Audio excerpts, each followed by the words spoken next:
प्रणाम। जय गुरुदेव। आज महीने का पहला शनिवार और खुद को जानने का एक और अवसर, एक और वेबिनार टेक्सास अमेरिका के ह्यूस्टन के इंडिया हाउस के प्लेटफॉर्म पर। आज मैं आपसे कुछ अलग बात करना चाहता हूँ। बात आध्यात्मिक है, लेकिन थोड़ा विचार करने की, थोड़ा आपको सोचना पड़ेगा, थोड़ा आपको मदद करना पड़ेगा। क्या आप मेडिटेशन करते हैं? आप कहेंगे कि हाँ, करते हैं।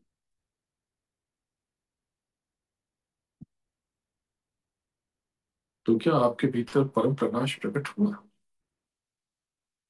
आपके भीतर नूर का प्राकट्य हुआ? क्या आपको अपने भीतर परम चेतना का एहसास हुआ? तो क्या आप धार्मिक हैं? कृष्ण की पूजा करते हैं, राम की आराधना करते हैं, गणपति की वंदना करते हैं, शिव की अर्चना करते हैं, चंद्रमा की उपासना करते हैं। तो क्या आपको राम के, कृष्ण के, गणपति के, शिव के या आद्या महाशक्ति के दर्शन हुए?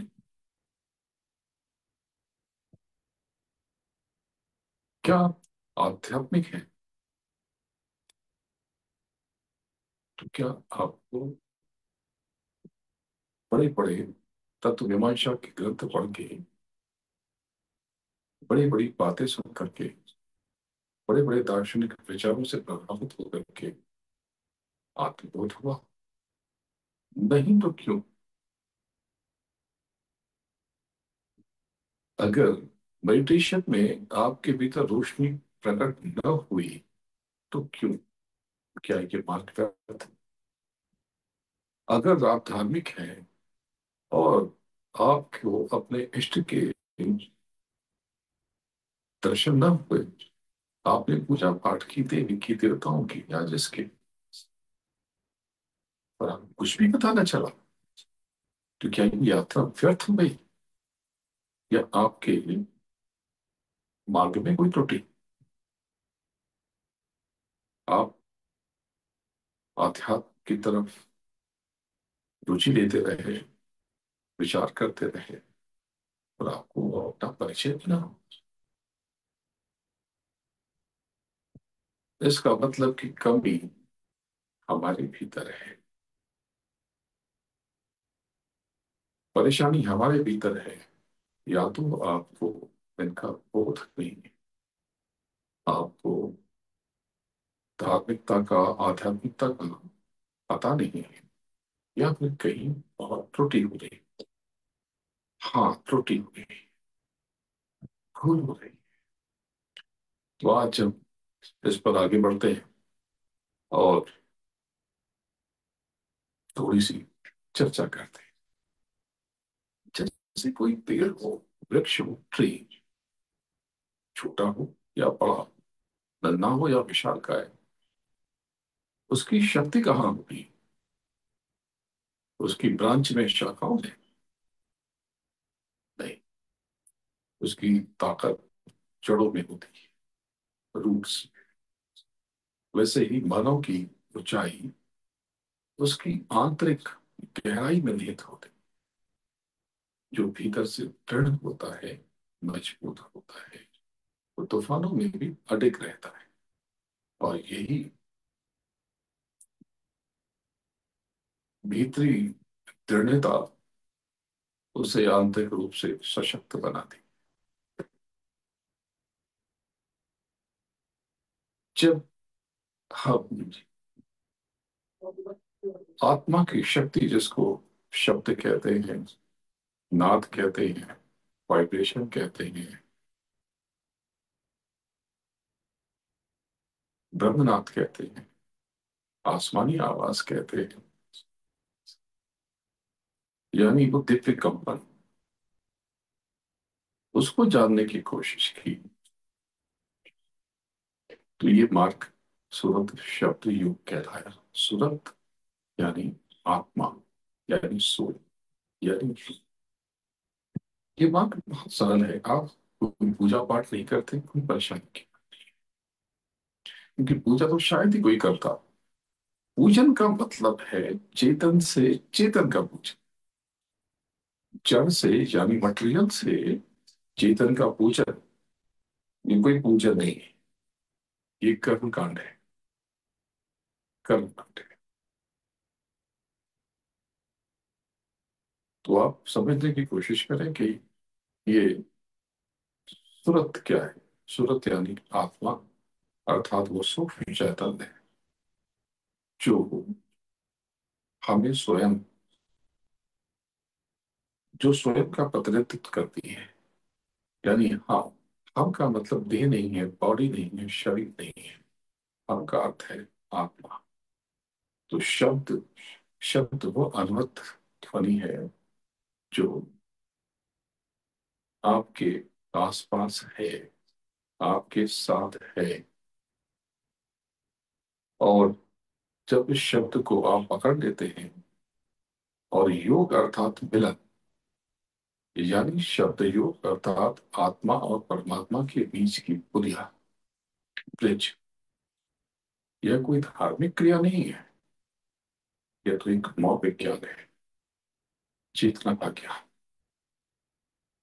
आज मैं आपको, आज की कथा में एक कहानी सुनाना चाहता हूँ। बहुत से लोगों ने उस कहानी को सुना भी है, जो हमारे जीवन की अनंत संभावना और हमारे द्वारा उनके उपयोग न करने की कहानी को दर्शाती है। एक कपल एक 7 स्टार या 5 स्टार होटल में ठहरते हैं। चेकआउट के समय जब वो बिल पे करने आए, अमाउंट आया $2000। तो उन्होंने मैनेजर से पूछा कि इतना महंगा क्यों है, इतना तो प्राइस नहीं है। मैंने देखा था बुकिंग के टाइम पे तो वो तो $200 था। तो मैनेजर ने कहा कि इसमें सब कुछ है, आपने जो पैकेज क्लिक किया था, आपको शायद पता ना हो, लेकिन इसमें ब्रेकफास्ट, स्पा, जिम, सोना, स्टील बाथ, स्विमिंग पूल और लाउंज एक्सेस जैसी सारी फैसिलिटीज शामिल है।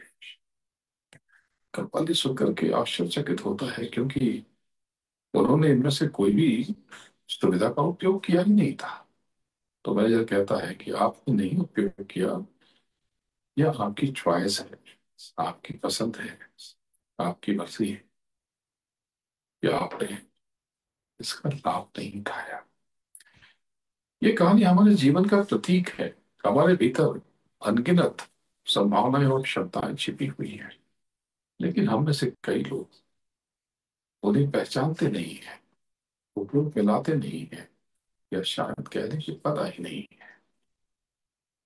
यदि आप अपने जीवन का पूर्ण आनंद लेना चाहते हैं, इसको सार्थक करना चाहते हैं, तो आपको अपने पूर्वाग्रहों, यानी अपने बायस, मानसिक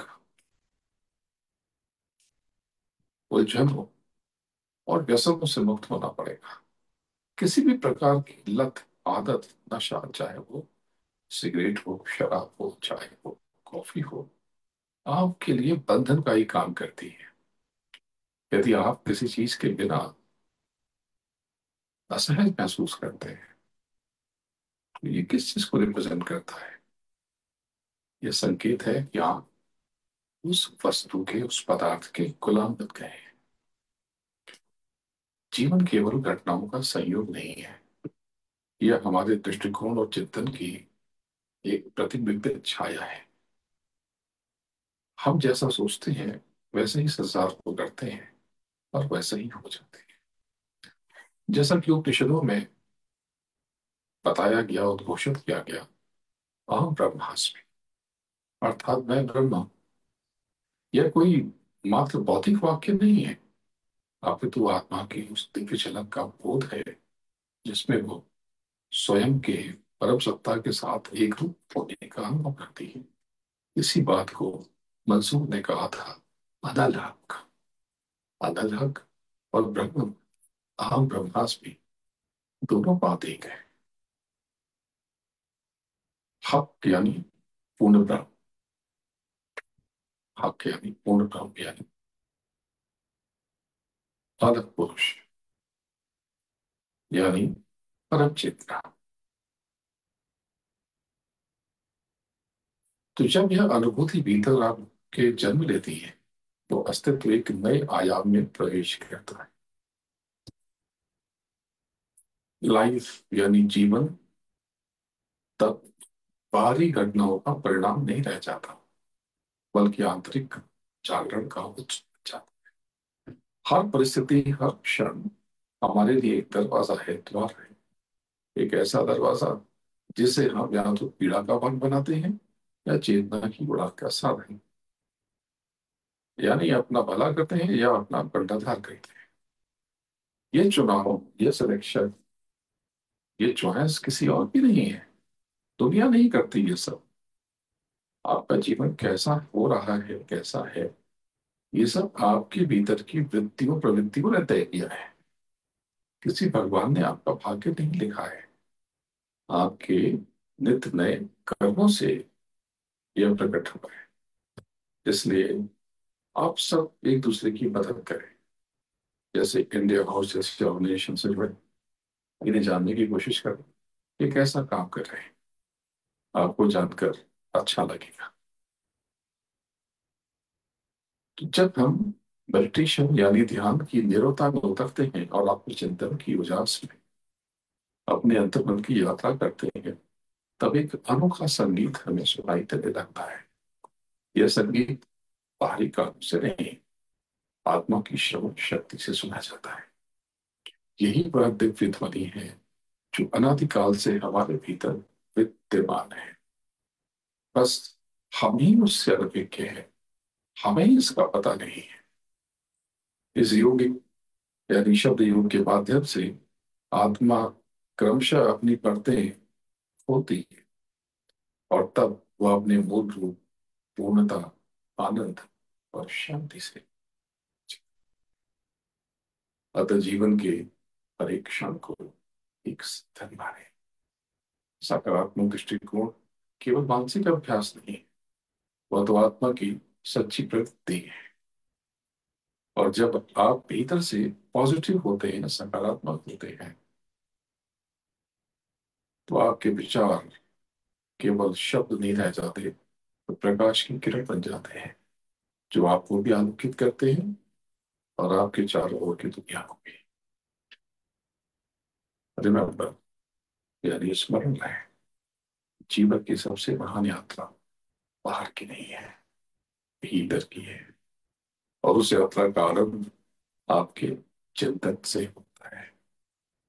मानसिक स्तर पर उद्धार की सोच और विचारधाराएं भी हमें सीमित करती है। हमें अपने मन, बुद्धि, चित्त और अहंकार से ऊपर उठकर आत्मनिरीक्षण करना चाहिए। अहंकार बहुत चितराई से काम करता है, इसलिए हमें इसे पहचान कर इससे सावधान रहना चाहिए। अपने आप को विशाल नहीं बल्कि सूक्ष्म समझे, क्योंकि सूक्ष्मता में ही विराटता का रहस्य छिपा है। आध्यात्म का क्या अर्थ है? आध्यात्मिकता यानी कि स्वजागरण, आत्मबोध। यह किसी धर्म या मजहब तक सीमित नहीं है। कोई भी व्यक्ति आध्यात्मिक हो सकता है, चाहे किसी भी धर्म का हो, किसी भी मजहब का हो। आध्यात्म की उच्चतम अवस्था सेवा का भाव है। दूसरों की निस्वार्थ सेवा करने से बड़ा कोई सुख नहीं है, बशर्ते उसमें अहंकार ना हो। सेवा में ही सच्चा सुख छिपा है। हमें बिना किसी प्रतिफल की आशा की सेवा करनी चाहिए, क्योंकि हर चीज का एक मूल्य होता है और बिना श्रम के कुछ भी प्राप्त नहीं है। हमारा जीवन एक ओशन है, समंदर, महासागर। किनारे पर खड़े होकर लहरों को निहारने से आनंद मिलता है, लेकिन यदि हम उन लहरों में उलझ जाए, फंस जाए, तब ये आनंद खत्म हो जाता है और ये कष्ट बन जाता है, हादसा बन जाता है, हादसा बन जाता है।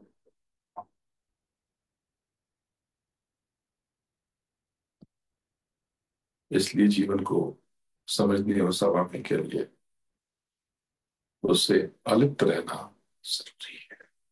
अलिप्तता का अर्थ है उस पर रह करके भी उससे परे रहना। आसक्ति केवल पीड़ा देती है, जबकि अनासक्ति अपार सुख का कारण।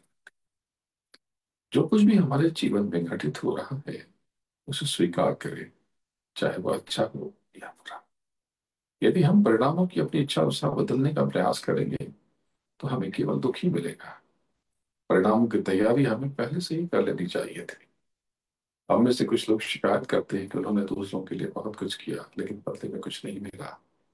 यदि आपने किसी के लिए कुछ किया है तो वास्तव में आपने अपने लिए किया है। आपका कर्म किसी न किसी रूप में आपके पास लौट कर आएगा। इस संसार में जो लोग सफल हुए हैं उन्होंने स्वयं को बड़ा नहीं, छोटा समझा है। जो लोग सक्सेसफुल हो गए और लेकिन सफलता के शिखर पर पहुंचकर अहंकारी हो गए, वो बहुत जल्दी गिर जाते हैं, खत्म हो जाते हैं। सच्चे और महान लोग अहंकार से मुक्त होकर दूसरों की सेवा करते हैं। अगर आप वाकई जिंदगी में कुछ बड़ा करना चाहते हैं, अफलातून करना चाहते हैं, सब कुछ बदल देना चाहते हैं या बदलने की आकांक्षा रखते हैं, तो स्वयं को छोटा समझे। सेवा का कोई भी अवसर हाथ से न जाने दें। सतर्क और सक्रिय रहें।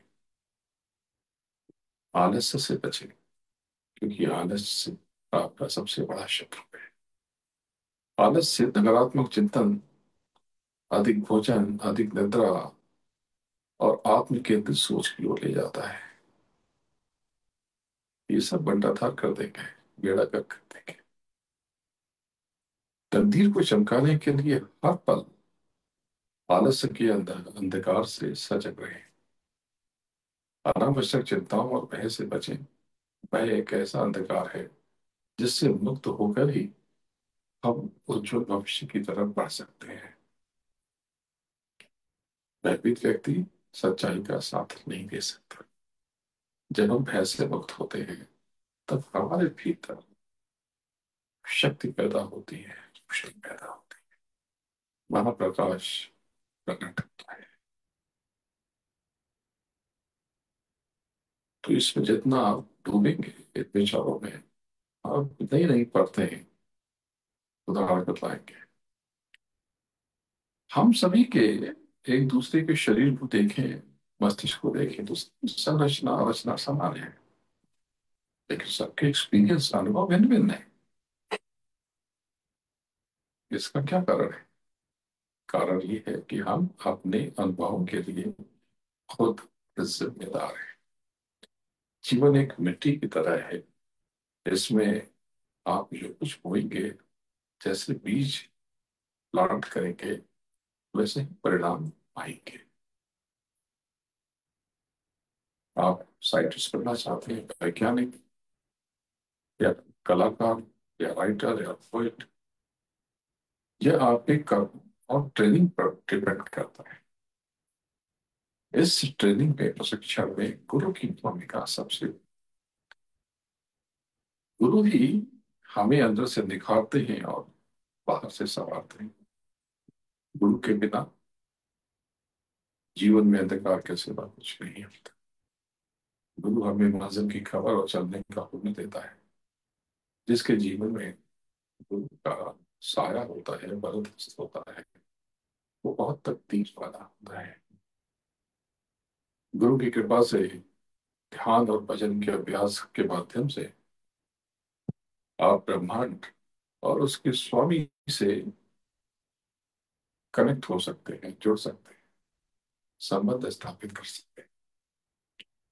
जब आप अंतर में उतर कर जुड़ेंगे शब्द योग के माध्यम से, तब आपको एहसास होगा कि हम सब कितने छोटे हैं और कितनी छोटी मामूली और तुच्छ वस्तुओं की कामना और प्रार्थना कर रहे हैं।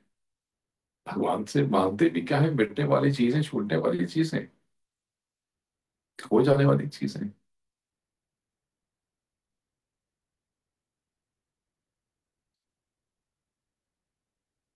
परमात्मा के पास हमें इतना देने की शक्ति है जिसकी हम कल्पना भी नहीं कर सकते। इसलिए प्रभु से कुछ मांगने के बजाय जो हो रहा है उसे सहने और निभाने की शक्ति मांगो, ताकत। उससे बढ़कर और क्या मांग सकते हैं? क्योंकि उससे जुड़ने के बाद ही हम अपने वजूद को, अस्तित्व को समझ सकते हैं, उसका अर्थ जान सकते हैं। अन्यथा नहीं। स्वयं को जानना बहुत जरूरी है। हमारे भीतर भौतिक सुख तो हमारे भीतर से ही प्रकट होते हैं, स्फुटित होते हैं। हमारे विचारों के अनुसार ही हमारे भीतर रासायनिक प्रक्रिया। तो शब्द युग की जो पहलू है, सुब्र ध्यान और भजन, इससे जब आप इसमें डूबते हैं, इसका इस्तेमाल करते हैं, इसमें समय देते हैं, तो आपके भीतर आनंद प्रदान करने वाले हार्मोन स्रावित होते हैं, जबकि नकारात्मक विचार दुख और पीड़ा देने वाले रसायनों का उत्सर्जन करते हैं। इसलिए अपने भावों को शुद्ध और सकारात्मक रखें, ताकि आप आनंद में सदा रह सकें।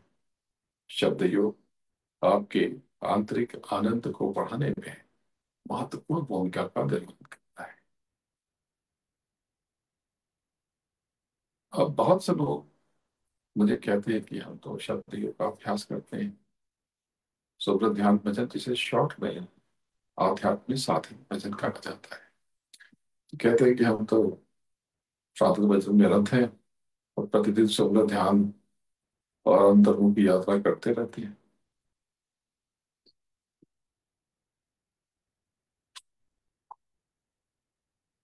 तो हमें स्वयं का बोध क्यों नहीं?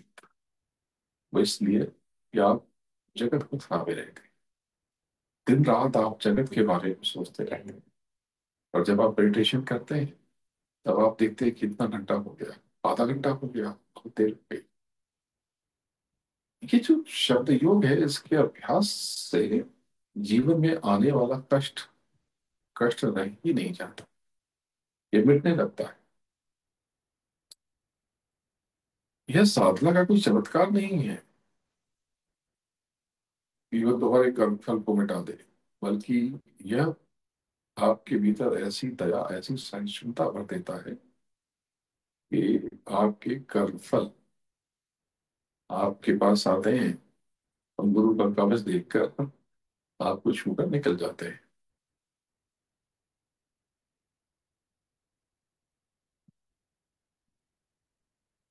पर यदि आप कहें कि आप साधन भजन कर रहे हैं और फिर भी रोग शोक पीड़ा भय इन सब के बॉर्डर में उलझे हुए हैं, तो क्यों है? इसके लिए आपको अपने भीतर झांकना होगा, क्योंकि यह स्पष्ट संकेत है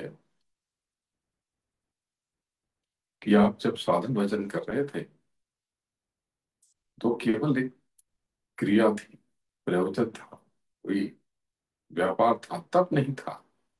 आप प्रभु से, सदगुरु से कोई सौदा करना चाहते थे, भले ही मुक्ति का सही या बाहरी सुख का सही या आंतरिक सुख का सही। आप कोई धंधे के चक्कर में थे, और वो बिना कीमत चुकाए, बिना मूल्य चुकाए। आपकी साधना केवल शब्दों का जाल थी। तुम्हारा ध्यान केवल केवल पलायन था। तुम्हारा समर्पण केवल बाहरी आकांक्षा से जन्मा था। भ्रम था। साधना व्यापार नहीं, बलिदान है। यह समर्पण का महायज्ञ है। और समर्पण कोई भावुकता नहीं है, यह आत्मा को भीतर तक खोद देने का प्रयत्न है। जो सच्चा साधक है वो खुद को जला देता है। वो अपनी इच्छाओं की लकड़ी बनाता है और उससे ज्ञान की अग्नि में समर्पित कर देता है। वो जानता है कि चादर तान कर सोने से केवल स्वप्न आते हैं, हकीकत नहीं, प्रभु नहीं। आप तो कहते हैं कि मैं भगवान का स्मरण करता हूँ, घंटियां बजाता हूँ, किसी का बुरा नहीं करता। क्या इतना ही जरूरी है? अरे भाई, आप बहुत अच्छी गाड़ी में बैठ जाते हैं और आप चला भी लेते हैं, चलिए चल गई गाड़ी। पर जब आपको पता ही नहीं है कि जाना कहाँ है तो मंजिल मिलेगी कैसे? आप कहाँ जाएंगे? आप कहाँ जाना चाहते थे? तो आपको तो लौकिक लक्ष्य भी पता नहीं, न पारलौकिक। और अनफॉर्चुनेटली, दुर्भाग्य से, आपको ये जानने की उत्कंठा भी नहीं है। आप तो चाहते हैं कि जो सबसे बढ़िया हो, बेस्ट हो, बस वो आपको मिल जाए। क्यों? क्योंकि आपने बस थोड़ा सा वजन कर लिया, किसी एनजीओ में एक आध सेवा कर ली, या सज्जनता का कोई लबादा ओढ़ लिया। हाँ, ये तो होशियारी है ना। आध्यात्म का मार्ग निष्कपट है। यहाँ छल नहीं चलता। यहाँ हर कदम पर स्वयं को विसर्जित करना होता है। यहाँ पर मुझे कुछ मिल जाए से नहीं, बल्कि मैं स्वयं मिट जाऊं से आरंभ होता है भक्ति का द्वार। जो आत्मा और अपनी सेवाओं को भस्म नहीं करता, वो परमात्मा की अनंतता में कैसे विलीन होगा? समाधि तक कैसे पहुंचेगा? समाधि, बड़ा अच्छा विषय हाथ आया। आप क्या समझते हैं कि समाधि क्या होती है? समाधि नहीं, समाधि। तो समाधि, तो इससे बोध होता है कि मौत हो गई, मर गए। गुरु जी की समाधि है वहां पर, महात्मा की, संत की समाधि है वहां पर। आप तो यही समझते हैं। समाधि मृत्यु नहीं है, अपितु अमृत्यु का प्रवेश द्वार है। यह देह के नाश होने का नाम नहीं है, बल्कि देह बुद्धि के विसर्जन की चरम अवस्था है। समाधि वो नहीं है जो बाहर से देखी जा सके। वो तो भीतर का, यानी आंतरिक विसर्जन है। जब आप अपनी समस्त पहचाने, यानी परिचय, समस्त अपेक्षाएं, समस्त धारणाएं चढ़ा देते हैं चरणों में प्रभु के, सदगुरु के, सब कुछ अर्पित कर देते हैं, समर्पित कर देते हैं स्वयं को, तब आप माइनस नहीं हो जाते, घट नहीं जाते। तब आप पूर्ण हो जाते हैं, परिपूर्ण हो जाते हैं, अखंड हो जाते हैं। समाधि है जब तुम नहीं रह जाते। जैसे दूध में घुली शक्कर, जैसे गंगा में समाया बाहर का जल, जब कोई भेद नहीं रहता, तब कोई दूरी भी नहीं बचती।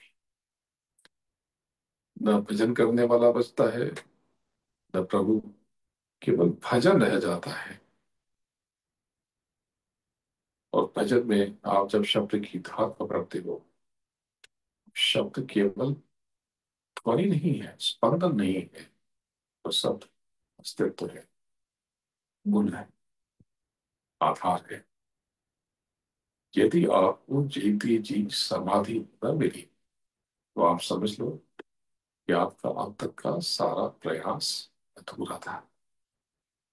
आप बाहर ही घूमते रह गए, भीतर गए ही नहीं। आप किनारे के दर्शक बने रहे। प्रवाहित न हुए, विलीन न हुए।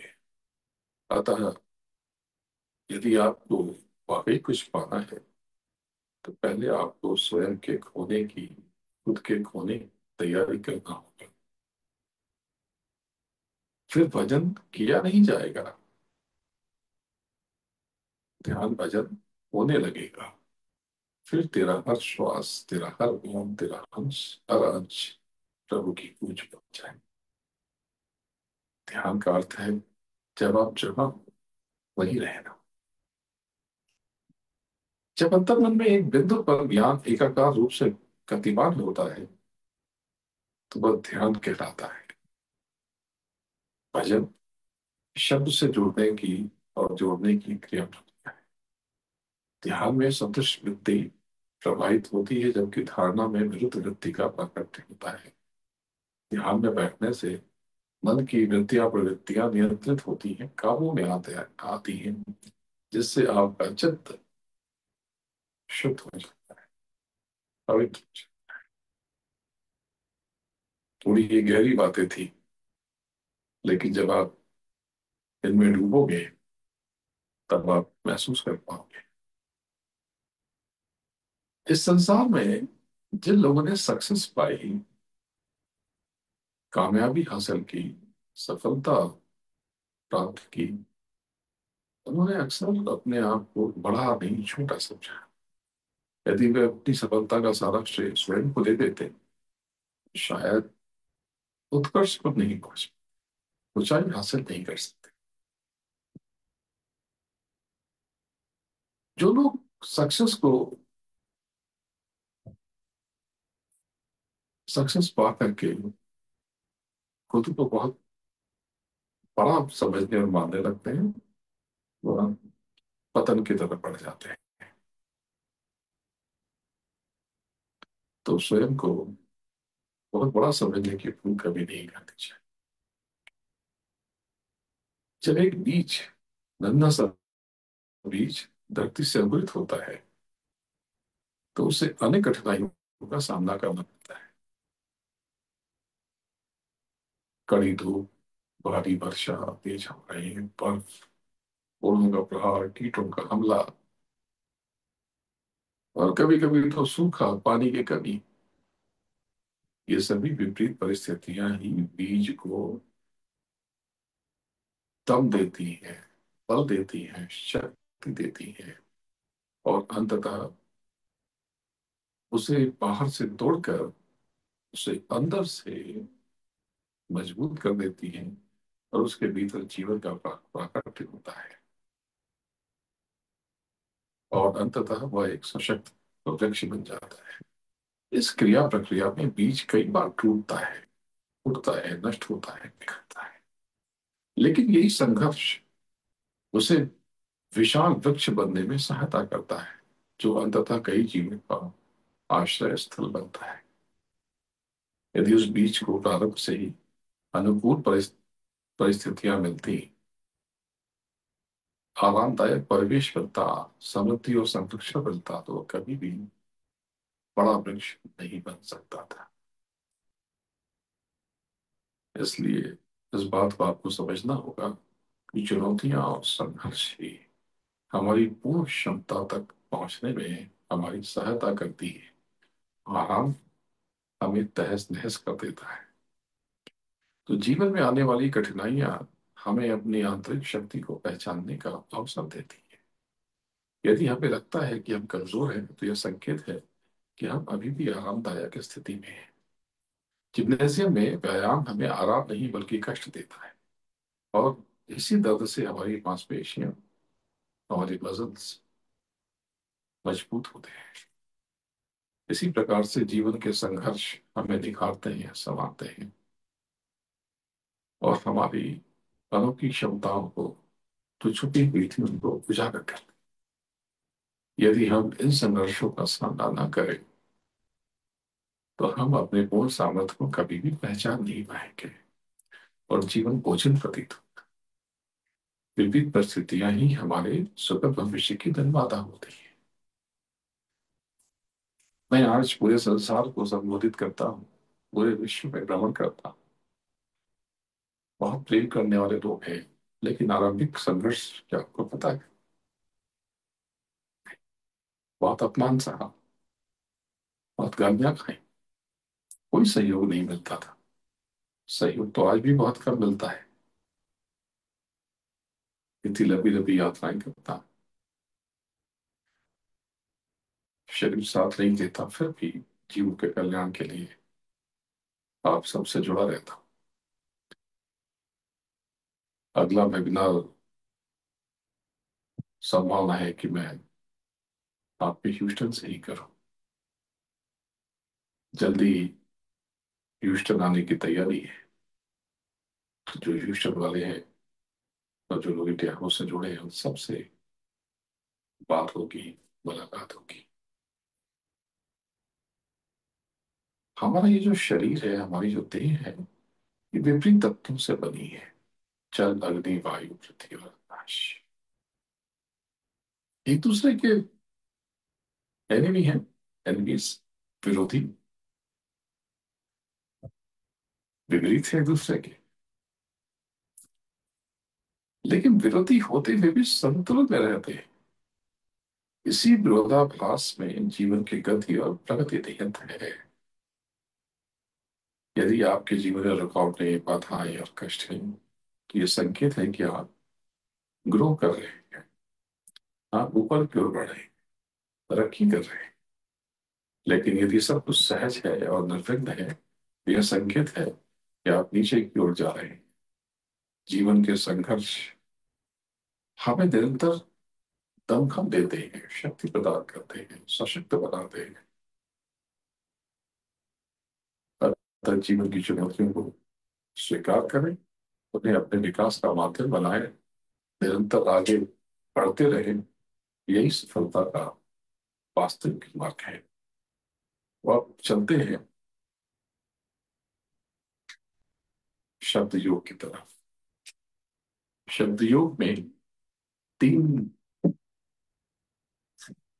पहलू है। शब्द योग भीतर की यात्रा है, अपने अंदर जाने की यात्रा है, आंतरिक जागरण की बात है। इसके तीन पहलू हैं: सुमिरन, ध्यान और भजन। सुमिरन का मतलब होता है आवाज देना, यानी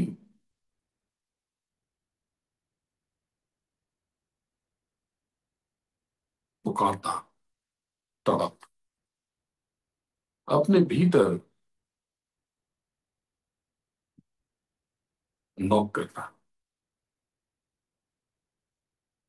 तो सुमिरन के लिए नाम के दान की जरूरत है। ये किसी बुद्ध गुरु और संबुद्ध गुरु के पास बैठकर उनसे गुजारिश करके पाया जा सकता है। लेकिन जिसके पास अभी गुरु नहीं है, तो वो उसके लिए नाम है जय जय गुरुदेव। जय जय गुरुदेव और जय गुरुदेव में क्या फर्क है? जय गुरुदेव ही प्रभु का नाम है, और जय जय गुरुदेव का मतलब है कि ये प्रभु तुम्हारी जय हो, हे प्रभु तुम्हें प्रणाम है, हे प्रभु तुम्हें नमा नमा, तुम्हें नमस्कार, तुम्हें धन्यवाद। तो इसके लिए आपको एक माला की जरूरत पड़ेगी, किसी भी पदार्थ की हो सकती है। आप जय गुरुदेव, जय गुरुदेव, जय गुरुदेव, जय गुरुदेव, आप इस प्रकार से सुमिरन कर सकते हैं। इसका दूसरा हिस्सा है ध्यान। ध्यान यानी कि देखना। और तीसरा हिस्सा है भजन। भजन यानी सुनना। क्या सुनना? ब्रह्मांडीय ध्वनि को, कॉस्मिक साउंड। तो ये कैसे, अब इसका थोड़ा अभ्यास करते हैं। ध्यान का मतलब आंख बंद करना नहीं, अनंतों जन्मों से अपनी बंद आंख को खोल देना है। ये ध्यान है। ये आपकी दो आंखें हैं, इसके अलावा भी आपके पास एक आंख है यहाँ। आपकी आत्मा सुबुल रूह यहीं पर विराजमान है। यहीं पर आपकी जीवात्मा की आंख भी है, तीसरी आंख और तीसरी कान भी है और तीसरी नासिका भी है, यानी नाक। अब इसको आपको एक्टिवेट करना है, जहां पर अधिक से अधिक समय देना है। तो पहले ध्यान करते हैं, इसमें आप आंख बंद कर लें और आप सीधे दूर तक देखने की कोशिश करें। आंख बंद कर लें और जब आंख बंद करें तो इसको ऊपर से आप ढक लें इस प्रकार से। अब आप सीधे आंख बंद करके सीधे देखने की कोशिश करें, बिल्कुल सामने। ये जो बबल्स आ रहे हैं, इसको आप देखा करके इसके पीछे देखें।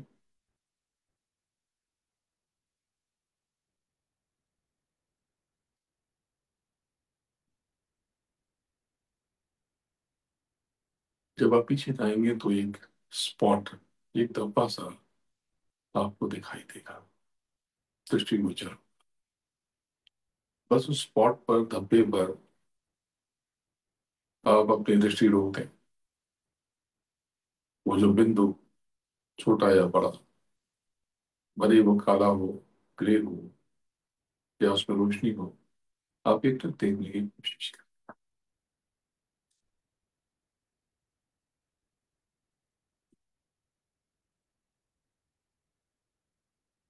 सामने देखिए।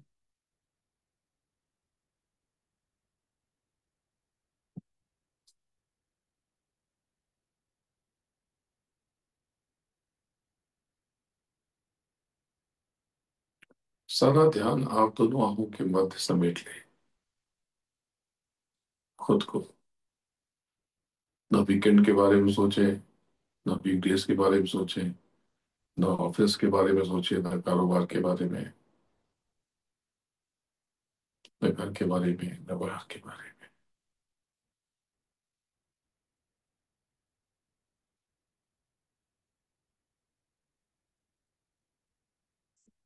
केवल स्वयं के बारे में सोचें, यानी सीधे देखें, कोई विचार नहीं।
धीरे धीरे ये जो स्पॉट है, जो धब्बा है, इसमें से,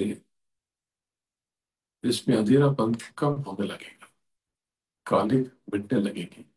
धीरे धीरे पहले ये ग्रे होगा, श्याम, स्लेटी, और उसके बाद इसमें प्रकाश प्रसुप्त। धीरे धीरे जब आप आगे बढ़ेंगे, तब इस चीज चक्र सक्रिय होते ही आपके भीतर बहुत सारी चीजें होने लगेंगी, आपको बहुत सारी बातें याद आने लगेंगी। मेरे पास एक व्यक्ति का फोन आया कि हमारे फोर फादर्स की, पुरखों की बहुत संपत्ति का पता चला है, जिसकी वैल्यू बहुत ज्यादा है। अगर वो मिल जाए तो सारे हमारी परेशानियां मिट जाएंगी, कष्ट दूर हो जाएंगे। तो पता तो चल गया कि वो अमीर थे, समृद्ध थे, करोड़ों की जमीन के मालिक हैं या हो सकते हैं। पर उनकी कौन कौन सी संपत्ति कितनी कितनी और कहाँ कहाँ खोई है, वो ये नहीं जानते। तलाश तलाश जारी है, बस खोज रहे हैं, आपकी तरह। न जाने क्या, न जाने कहाँ, आपकी तरह। हाँ, आप भी तो ऐसे ही धनी हो, जिसका कोई धन गुम हो गया है, जिसकी कोई संपत्ति खो गई है। हाँ, आप भी ऐसे ही धनी हो, जो जानता ही नहीं कि खोया क्या है और कहाँ कहाँ खोया है। सुबह से शाम तक आप तलाश कर रहे हो, क्या, न जाने क्या। कुछ मिल जाता है और बहुत कुछ नहीं मिल जाता। जो मिलता है उसका जश्न तो मनाते नहीं हो, और जो नहीं मिलता है उसके शोक पे खोए रहते हैं। बस सवेरे से रात तक खुद को भगाते रहते हो, भागते रहते हो, और ढूंढते ढूंढते फना हो जाते। तुम वो तलाश कर रहे हो जिसके बारे में जानते ही नहीं।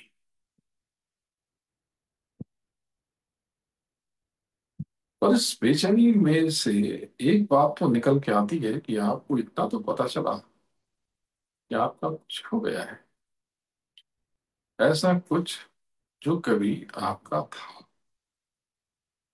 आप गुरु को तलाशते हो, खोजते हो, ढूंढते हो, पर उसके बारीक कलेवर के अलावा आपको अपने गुरु के बारे में कुछ पता ही नहीं।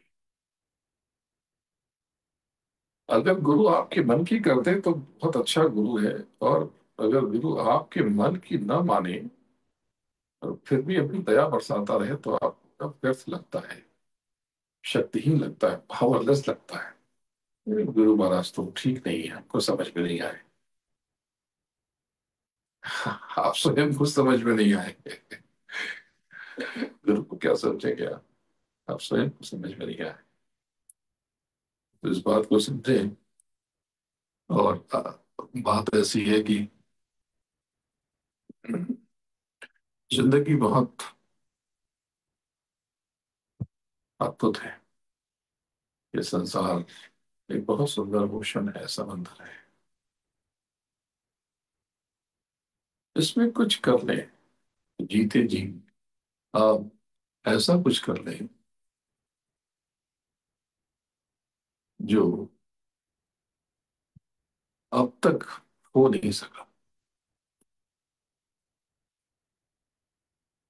आध्यात्म को समझ ले। अब दूसरा हिस्सा, तीसरा हिस्सा शब्द योग का है, भजन।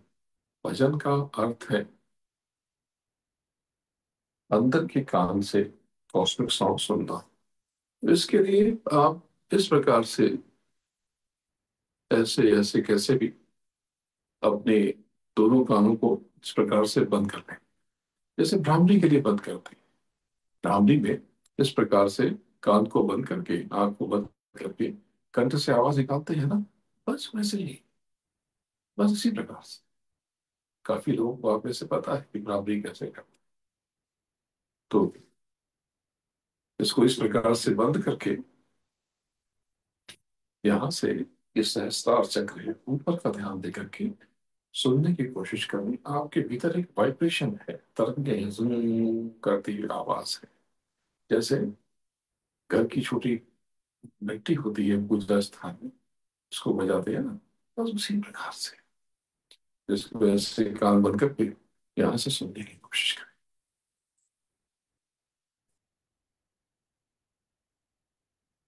दोनों कान बंद कर लें, एक छोटा सा अभ्यास कर लें।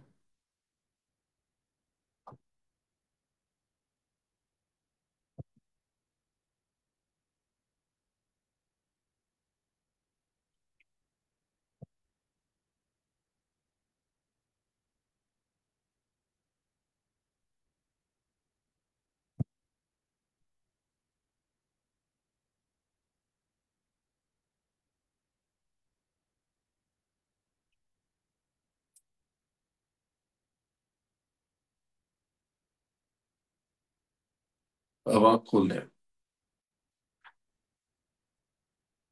ये जो आपने तीन क्रिया प्रक्रिया की, सुमिरन ध्यान भजन, ये आपको, अगर आप निरंतर रेगुलर प्रैक्टिस करते रहे, अभ्यास करते रहे, तो आपको भीतर ले जाएगा। असली उन्नति तो नाम के दाम मिलने के बाद होगी। नामदान के लिए गुरु की तलाश करें और उनसे गुजारिश करें कि ये गुरु महाराज, मुझे नाम की बख्शिश दे, मुझे नाम का पता दे, मुझे नाम का बोध कराए। नाम का दान मिलते ही आपको पता चल जाएगा कि आगे के स्टेप्स क्या है, आगे की सीढ़ियां, सोपान क्या है। फिर आपको अपने भीतर स्व का बोध होने लगेगा। नहीं तो अभी तक लोगों ने आध्यात्म को जाना ही नहीं है। आध्यात्म को लेकर लोगों की धारणा सही नहीं है। अधिकतर लोग इसे लेकर के भ्रमित है, कंफ्यूज्ड है। वो सोचते हैं कि आध्यात्म का अर्थ संसार को छोड़ देना होता है, भाग जाना होता है। नहीं, ऐसा नहीं है। आध्यात्म संसार को छोड़ने की क्रिया प्रक्रिया नहीं है। आध्यात्म स्वयं को जान लेने का नाम है। आध्यात्मिक मूल्यों के वर्ण के लिए जो लोग समझते हैं कि जगत छोड़ के भागना पड़ेगा, सैफ्रन यानी गेरुआ पहनना पड़ेगा, या बाल बढ़ाना पड़ेगा, या दाढ़ी बढ़ानी पड़ेगी, या कम कपड़े के घूमना पड़ेगा, नहीं। सत्य तो यह है कि आध्यात्म संसार त्यागना सिखाता है। त्यागना नहीं बल्कि संतुलन सिखाता है। संसार को त्याग देंगे तो संसार में फिर आप आगे की क्रिया प्रक्रिया कैसे होगी। आध्यात्म जीवन जीने का उत्तम सलीका और तरीका बताता है। बाहर भटकने की जगह अर्थात अपने भीतर जाने की तरकीब सिखाता है। खुद को जाने, ये बहुत कमाल की चीज है। जिन्होंने भी शिखर को छुआ है, खुद को जान के ही वो शीर्ष पर पहुंचे। आप बहुत कुछ हैं। आप कोई निकृष्ट नहीं है। आप कोई नीच या निम्न, ऐसा नहीं है। आपके कर्मों में कोई खामी आ गई होगी। आप व्यक्ति तो शुद्ध है, उत्तम है। आप भी उसी परम चेतना का हिस्सा है, तो आप बुरे कैसे हो सकते हैं। ये सारा कंफ्यूजन कि बाहर से जब आप चीजों को समझते हो तो होता है। आध्यात्म जगत को भोगते हुए इसमें दृढ़ रहने की तरकीब और तकनीक से परिचित करता है। पर लोग संसार की वास्तविकता जाने बिना आधी अधूरी सूचनाओं को अपने जहन में गलत तरह से पकाकर को करके अर्थ का अनर्थ कर लेते और सब कुछ व्यर्थ हो जाता है। और हम सारे के सारे तो काम, क्रोध, लोभ, मोह, अहंकार में फंसकर सत्य सत्यता से परिचित होने से वंचित रह जाते हैं। काम, क्रोध, लोभ, मोह, अहंकार ये तो सबके भीतर होंगे ही, बिल्कुल होंगे। क्योंकि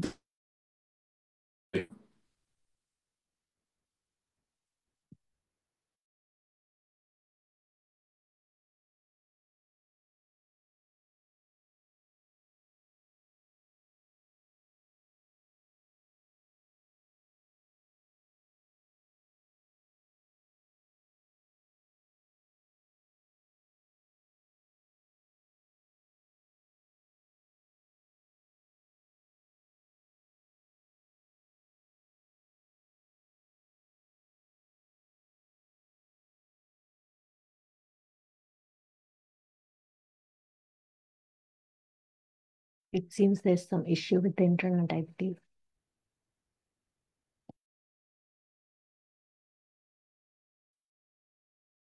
We'll end the session. Thank you everybody for joining. Okay.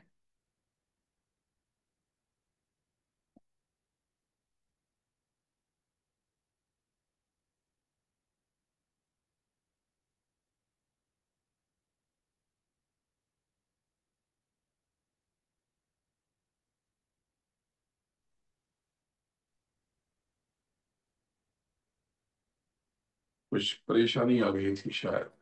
हाँ, और आपका वीडियो इज इज टिल्टेड, उसको चेंज करना पड़ेगा हाँ, पोजीशन। कुछ नेटवर्क का ही। तो ठीक है, अब वैसे भी